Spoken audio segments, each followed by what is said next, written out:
President Donald Trump on Sunday slapped new travel restrictions on citizens from North Korea, Venezuela, and Chad, expanding to 8 the list of countries covered by his original travel bans that have been derided by critics and challenged in court. Iran, Libya, Syria, Yemen and Somalia were left on the list of affected countries in a new proclamation issued by the president.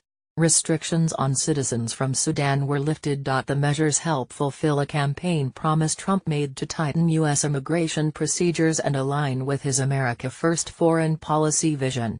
Unlike the president's original bans, which had time limits, this one is open-ended. Making America safe is my #1 priority. We will not admit those into our country we cannot safely vet, the president said in a tweet shortly after the proclamation was released. Iraqi citizens will not be subject to travel prohibitions but will face enhanced scrutiny or vetting. The current ban, enacted in March, was set to expire on Sunday evening. The new restrictions are slated to take effect on October 18 and resulted from a review after Trump's original travel bans sparked international outrage and legal challenges. The addition of North Korea and Venezuela broadens the restrictions from the original, mostly Muslim-majority list. An administration official, briefing reporters on a conference call, acknowledged that the number of North Koreans now traveling to the United States was very low. Rights group Amnesty International USA condemned the measures. Just because the original ban was especially outrageous does not mean we should stand for yet another version of government-sanctioned discrimination, it said in a statement. It is senseless and cruel to ban whole nationalities of people who are often fleeing the very same violence that the U.S. government wishes to keep out. This must not be normalized. The American Civil Liberties Union said in a statement the addition of North Korea and Venezuela doesn't obfuscate the real fact that the administration's order is still a Muslim ban. The White House portrayed the restrictions as consequences for countries that did not meet new requirements for vetting of immigrants and issuing of visas. Those requirements were shared in July with foreign governments, which had 50 days to make improvements if needed, the White House said. A number of countries made improvements by enhancing the security of travel documents or the reporting of passports that were lost or stolen. Others did not, sparking the restrictions. The announcement came as the U.S. Supreme Court prepares to hear oral arguments on October 10 over the legality of Trump's previous travel ban, including whether it discriminated against Muslims. International passengers wait for their rides outside the international arrivals exit at Washington Dulles International Airport in Dulles, Virginia, U.S. September 24, 2017.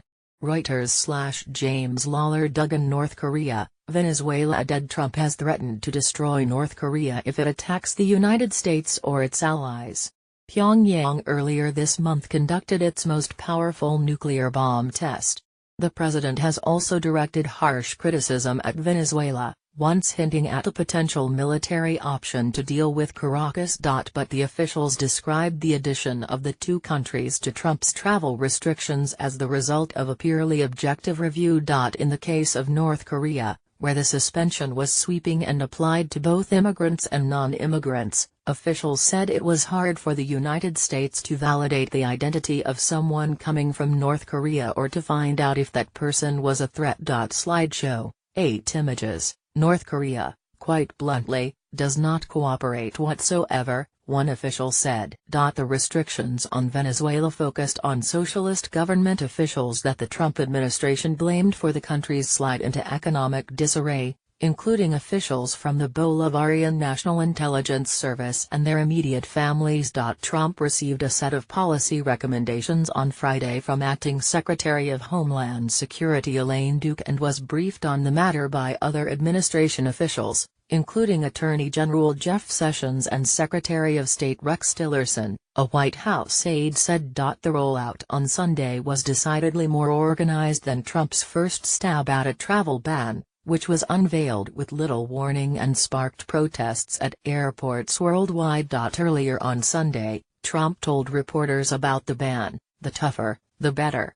Rather than a total ban on entry to the United States, the proposed restrictions differ by nation, based on cooperation with American security mandates, the threat the United States believes each country presents and other variables, officials said.